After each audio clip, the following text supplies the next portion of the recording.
So he loses the ball a lot because he tries a lot more than Saka to take a man on. Saka will pass more.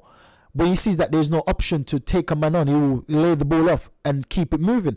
Martinelli is not like that. Martinelli is going to try and find a way through. He's going to squeeze through that little tight hole. And I don't mind that, because we need that in the team. We need that type of ingenuity in the team to say that, listen,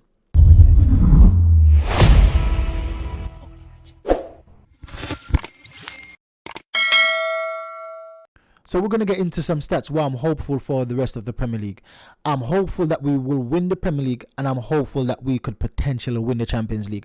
And these are the reasons why. When we take a look into these stats, you will understand why, and you might agree with me. So let's just get straight in. No time wasting. Let's get straight in. So this is the lineup that we had for the match against Brentford. So we had started Ramsdale. Now, many people have been criticizing Ramsdale.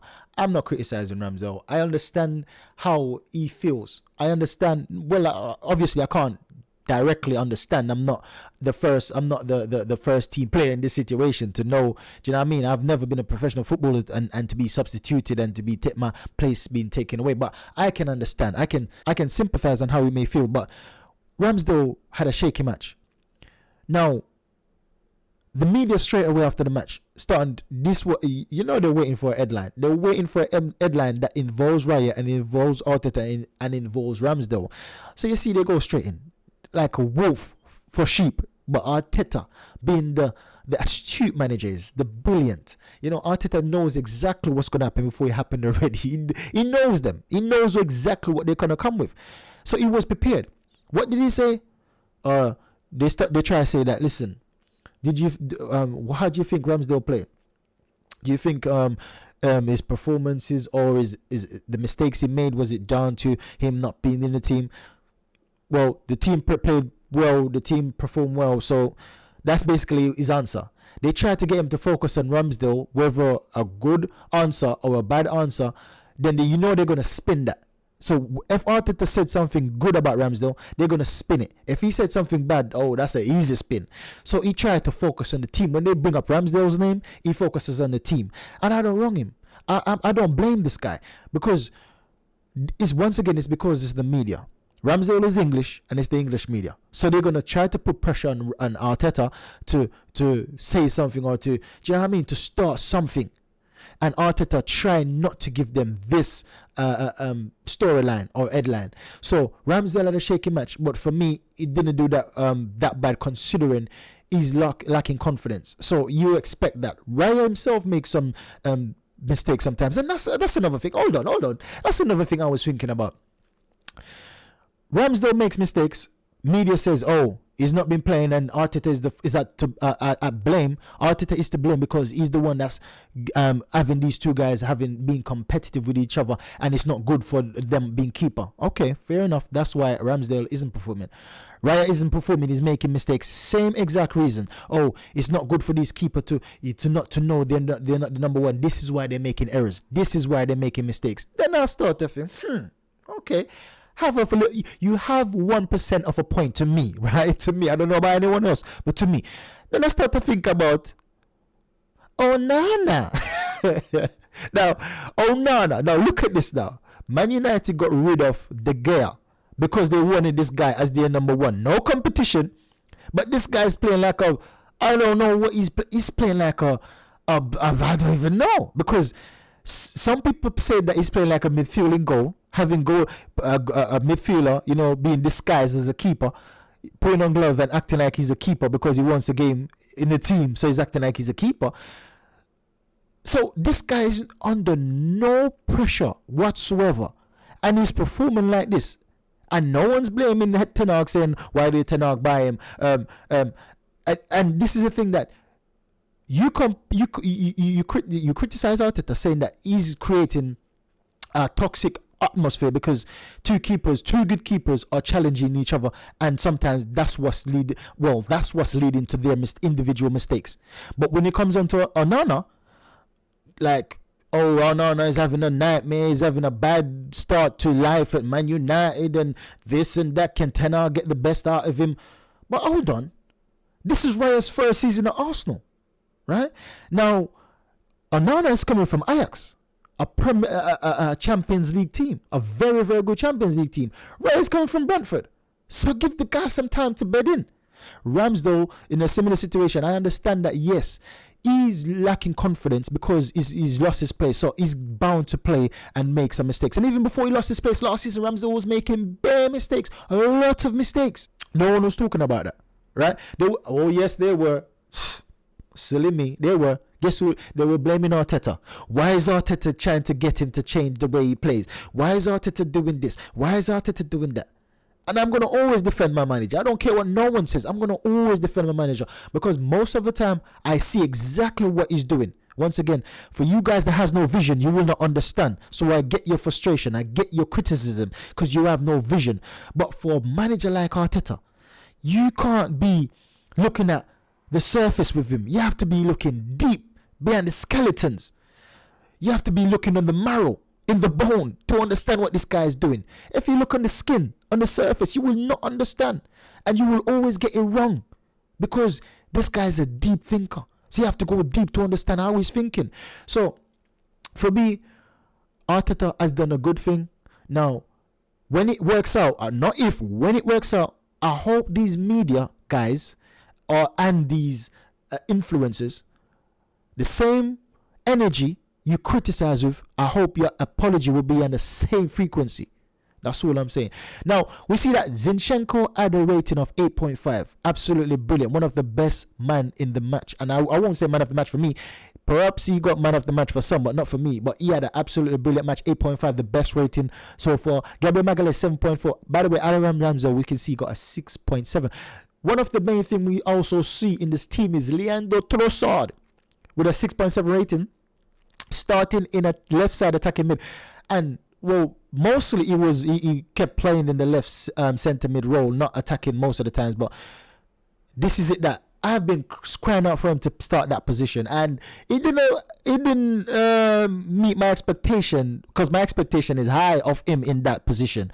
It didn't meet it totally, but he done well. I have to say he done well based off the runs he made, based off what he tried to do in the matches, the link up play. He done well. But for me, how I saw him in that position, how I saw him potentially playing, it was out of this world. But I can't really criticize him too much because this was his first match in that position for the season.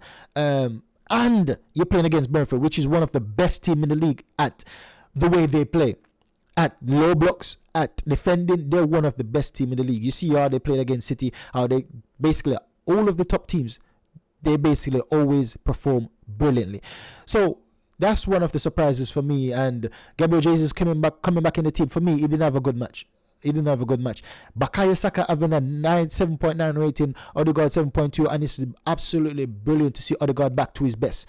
Now, he didn't create any chances, he didn't score any goals, but we can see that he played brilliant. He had a superb match. Declan Rice having a 7.8, another absolutely brilliant man of the match performance by Declan Rice. Tomiyasu, for me, was man of the match, and I'll get into why. I'll show you why in a minute. Now, when you take a look on the stats of the match, there you see expected goal is the same, 1.5. Shots, we had 15 shots, they had 9. And shots on target, we had 4. Once again, to have 15 shots and having 4 on target, that's poor. Less than 50%, that's poor. Shots, possession, we had 63 possession to their 36. So that's good. But that's to be expected with a team like us. We're a possession-based team. Same with passes, 534 compared to this, 304. Once again, that's to be expected because we're a passing and a possession-based team. Field tilt, once again, to be expected by the highest, 74. This season, and most seasons, most matches last season, we did have most field tilt, and we will have most field tilt because that's how we play. We try to control the game. Last season it was less than how we are. This season I believe that most of the matches the field tilt have been over 70%, and that's absolutely brilliant control of the entire match to have 70% of the field tilt. Successful dribbling, we had 4. We had 13 attempted but 4 successful, and they also had 4 successful. Now once again, we need to improve our dribbling. But once again, if you watch the video what I post about Saka, what Saka said, then you'll understand that, listen, they're trying. So I'll cut them some slack. I'll start to cut them some slack because I hear from the horse's mouth that, listen, we see the fault, we see the problem, but we're trying. That's what Saka said in his post-match interview against Brentford. when it comes down to tackling, we had 11 tackles with 7 being successful. They had 19 with 15 being successful. So you see that they're basically were playing their hearts out. They were defending for their lives, having 15 successful challenges. That's no light feat. Now, when you take a look at the duels, on the top left, you see this is where Martinelli was playing. You see that the attacking duel lost. Martinelli and Trossard, they both were playing alternate sometimes between them, so it could be either or both, but most of these would be Martinelli. He lost the ball 3 times in attacking position. Now when you take a look on the attacking duels 1, you see that they won it 1 time on that side. In that final third, I will say, in that final third they won it 1 time. The attacking duel, and they lost it 3 times between the both of them, but most of the time this is Martinelli. Now when you take a look on the right hand side, 6 times Saka. So you know that it's both Saka and Odegaard and Tomiyasu that plays on that wing, but I would say that most of this is Saka and Odegaard. They lost the ball 6 times. There is no one in the final third that has been successful in attacking duels on that side. No one. The first successful you see is in the center half, which possibly Declan Rice because he plays center, or it could be Odegaard. But in the final attacking phase, close to the 18-yard box, there's no one. The next one is on the right hand side, that possibly could be Tomiyasu, it could be anyone, but it's further down, it's further backwards. That's my point. So we see that on the right hand side, and I always say, watch the team, watch individual players. The individual players that basically are the most, or if in the match, the most players that's involved in the most ground duels or the most duels overall, they're going to win that match. There is a high probability that they will win that match. And these stats tell a lie. We're lucky that Saka done that cross for Havertz. Havertz came on and scoring that goal. So we see that Declan Rice had 2 ground duels and 1-2. Gabriel 2 and 1-2. That's another thing I had to say. Gabriel had a superb match. Gabriel Magalhaes had an absolutely superb match. Now we always focus on Saliba, and rightly so. Saliba is a top quality player, one of the best defenders in the league and in the world. We will soon know when we win the Champions League, and not us but other teams that fail to give him the credit he deserves because he's not win the Champions League, and we haven't progressed that far in the Champions League for a very long time. They've been trying to steal his glory, but however, this season we're all going to understand, they all are going to witness the greatness of this player, and not just Saliba, Gabriel Magalhaes. We have to understand that this guy is solid defensively. He is a very solid and a capable defender. Now, this is Declan Rice and Gabriel have the best in terms of duels. So for me, they were the better in the defensive side of the play. But when you take a look at Martinelli, having 8 duels, only won 2, losing 6 duels, more than 50%. Trossard losing 50% of the duel. Saka losing over 70% of the duel. Gabriel Jesus basically losing more than half of his duels. Odegaard the same as Saka, having 5 duels and only one, losing 4. Tomiyasu winning 2 out of 5. Saliba 50%. Kai Havertz 1 out of 2, 50% as well. So you see that our 5 attacking players have not been good enough in terms of attacking duels or defending high up the pitch. They've not been good this match, and this is why we struggled. Whenever our attacking, normally Jesus or Havertz are absolutely out of this world in duels, and whenever we're good in duels, we will win by more than 1 goal.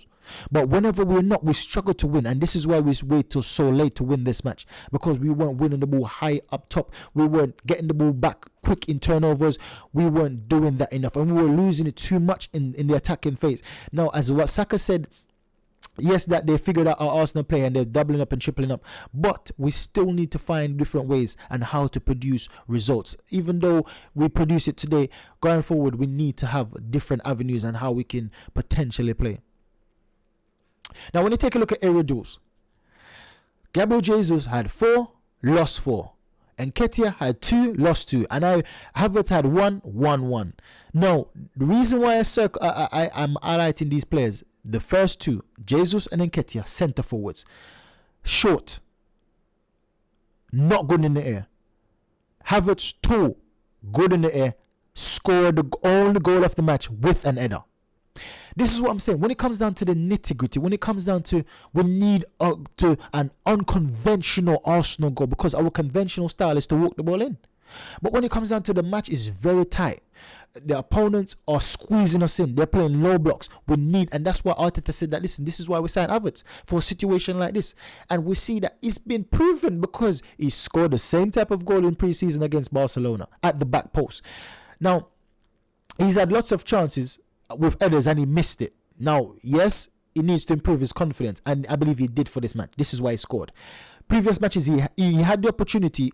2 different matches, I can't remember. I think one against Newcastle, I forgot the other one, but he had the opportunity to score headers. It was whipped in at the back post and he missed it. Now, it's not the team's fault, it's not Arteta's fault why he missed it, because that situation was set up for him and he missed it. So at this time he scored, but it's not the fact that he didn't meet the header or he didn't win that duel, that aerial duel, why he didn't score is the fact that he won it, but he missed the target. But these guys, they're not even winning. They're not even winning the ball in the air. Last match, the only one I see is when Jesus done an header, which was a brilliant ball. He done an header, keeper saved, Trossard scored it, but it was offside. That was the only header, and there was no challenge. That's not a duel. So when a duel is like when you've been challenged, that's a duel. So a free header, no one to challenge you, that's not a duel. So you should be burying that. You get me? So that's further prove my point. Some people might say, oh well, Gabriel done a header, the keeper saved. That's not a duel. And for the fact that the keeper saved, you should have been more clinical. You had an open goal, just you and the keeper, and you missed that header. Havertz was at a tighter angle and he managed to squeeze it in through the keeper's legs. So that's what I'm saying, that we need a tall striker in the January. We don't need no one like Ollie Watkins. I rate Ollie Watkins, but the reason why I would opt for Tony, I would opt for Osimhen because they are better in the air. I would even opt for Ferguson because he's taller, so he could be more threatening in the air. He's got big body as well. So no shade on Ollie Watkins, but we need someone tall for the next transfer window. Now, when it comes down to Bukayo Saka, I would say that he's the most creative in our team. Even in times like this, when we're struggling to score, we're struggling to assist, this is the goal probability by action, and we see that Bukayo Saka is number 2, but I will put him at number 1 because he gives us variety in terms of the type of assist that he can create. Now, when you see that regular passes is his highest attribute, and it's the same as Zinchenko, that's why Zinchenko is at top. You see that Iman Saka got a 0.6 rating, but his majority of, I would say about 95% of Zinchenko's stats for this page is because of regular passes. Saka is about 55%. Regular passes, set plays is another about 10%. Then carries is another 30% or 25%, and the rest is balls received. So you see that Saka is a more overall good or a better option in terms of goal probability than anyone else on the pitch, and this is why he was the one that provided the goal. And so for our team, he's the best assist creator this season. Now, when you take a look at Martinelli on the other wing, he only has about 5 to 10% regular passes, but his carries are way significant. I would say about 75% better than Saka's carries in terms of the quantity. And his receives they're about similar. But when you take a look at how much time has he been at fault for turnovers, it's almost it's the same. It's literally a mirror between his turnovers and his creation of goal probability. So he loses the ball a lot because he tries a lot more than Saka to take a man on. Saka will pass more.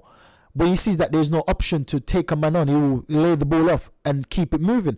Martinelli is not like that. Martinelli is going to try and find a way through. He's going to squeeze through that little tight hole. And I don't mind that because we need that in the team. We need that type of ingenuity in the team to say that, listen, I know you're there, but I've got the confidence to take you on. And that's not a dig at Saka because I love the way Saka plays. It's because he's not that type of player to be taking man on, why he cut the ball back. You see that there was no way to go down the byline. He cut the ball back, had a crossing, had a goal. So it's because he's like that. So Martinelli, we have two different wingers that plays differently, and I'm happy. When you take a look at Saka's turnover, is significantly lower than his creation. And for me, I'm happy with that. We've got variety, we've got different dynamics, and the cohesion of the team, it blends seamlessly. I love it. I love to see that.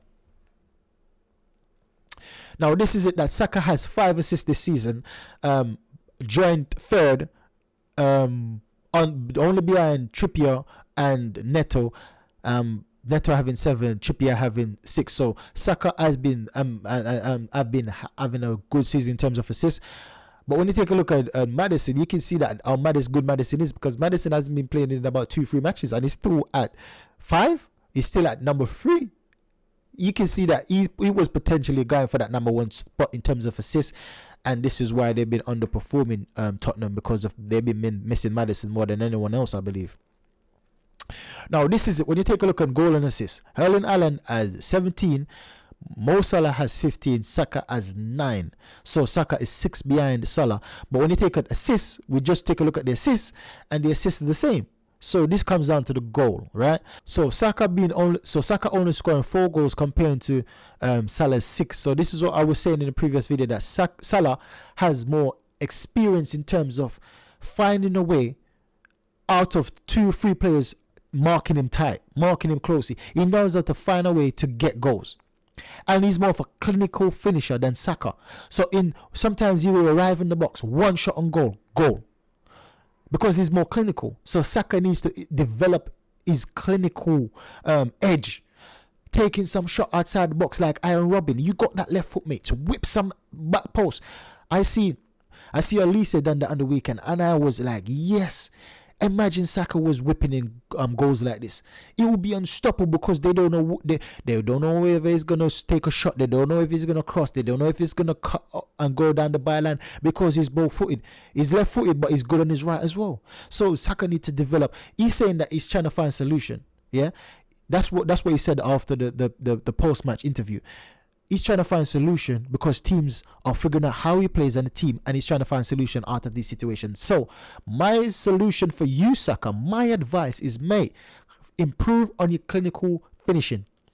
Improve on your clinical edge. That will give you an edge over most of these attackers in the league. I can guarantee you that. That's what we see with Salah, and use Salah as a template, because Salah plays the same position, same left preferable foot, same ball action, the same dribbling, the same pace, the same everything.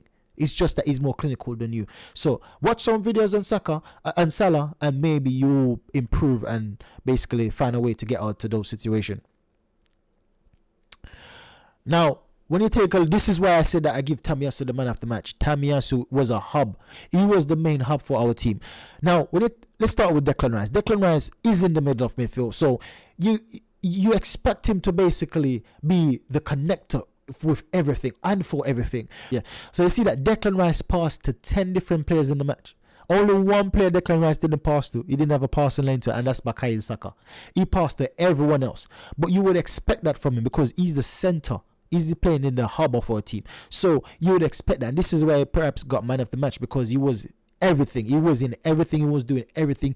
He was involved in most of the action, and this passing map proves it.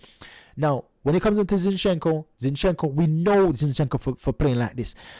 He has basically he passed to 6 different players in the match interchangeably. And for me, we expect Zinchenko to play like this, because that's how he played for City. And as soon as we signed him, this is exactly, he was inverting and playing in midfield, doing those kind of passes. But when you take a look at Tomiyasu passed to 7 different players. 7.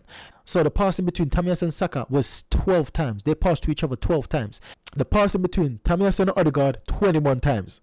The passing between Jesus and Tomiyasu, 5 times. The passing between Trossard and Tomiyasu, 5 times. The passing between Declan Rice and Tomiyasu, 16 times. The passing between Gabriel Magalhaes and Tomiyasu, 5 times. The passing between Saliba and Tomiyasu, 15 times. So the lowest we've seen Tomiyasu pass with any of the players that he passed with is 5 times. 5 times. The highest being 21 times, Odegaard, and because they play close together. Saka 12 times, Saliba 15, so, and Declan Rice 16. So you see that Tomiyasu was the hub of our team.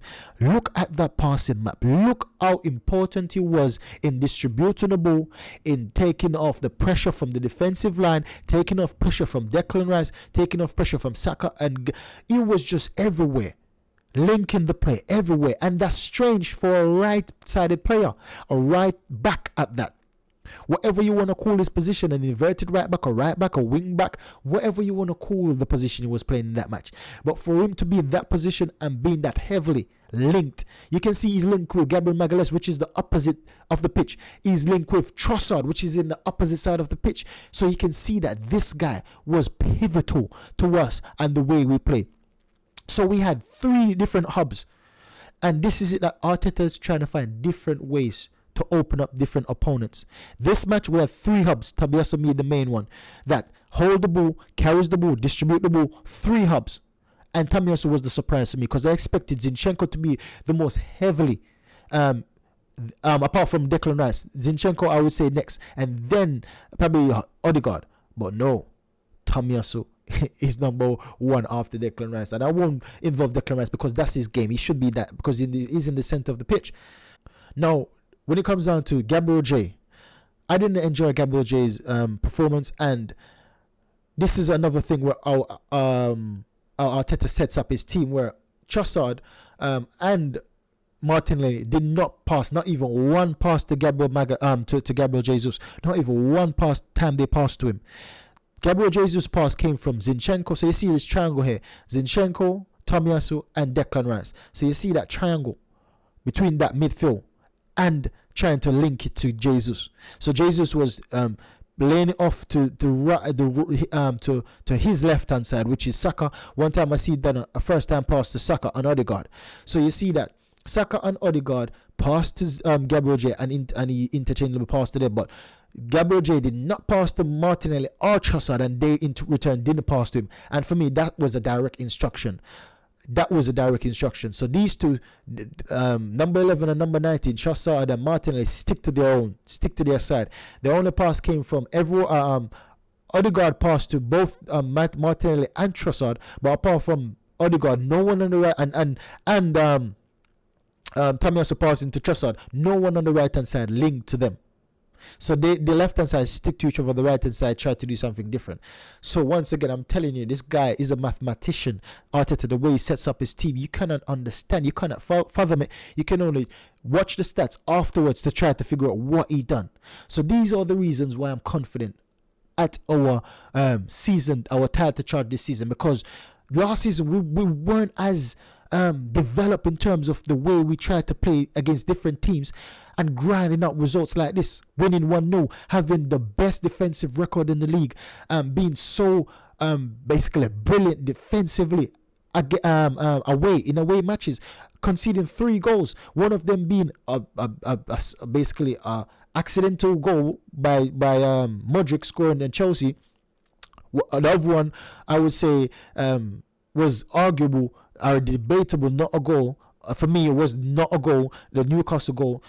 So potentially we only conceded 1 real goal for me, 1 real goal. So that's brilliant. So the way we've been playing, this for me will give us a brilliant title charge, and hopefully this will push us over the line, as well as Declan Rice signing. That's been absolutely a magnificent signing. We've seen that it's been proven that this signing, just the signing of Declan Rice, has been instrumental for us so far this season. Now, Champions League, I believe that this will bring us forth, because once again, it's the defense that wins title, not the attacking. So hopefully that can help us win the Champions League, right? Because we get 2 legs in Champions League. Even when we go to round 16, when we go to quarterfinals, semi-finals, we get 2 games. Only when it comes down to the final, and hopefully by then we'll have a striker that can perform and produce top quality goals against big teams. So that's the video, guys. Make sure you like, subscribe, and share. Help me on my journey to 1,000 subs. Catch you in the next video. Goodbye.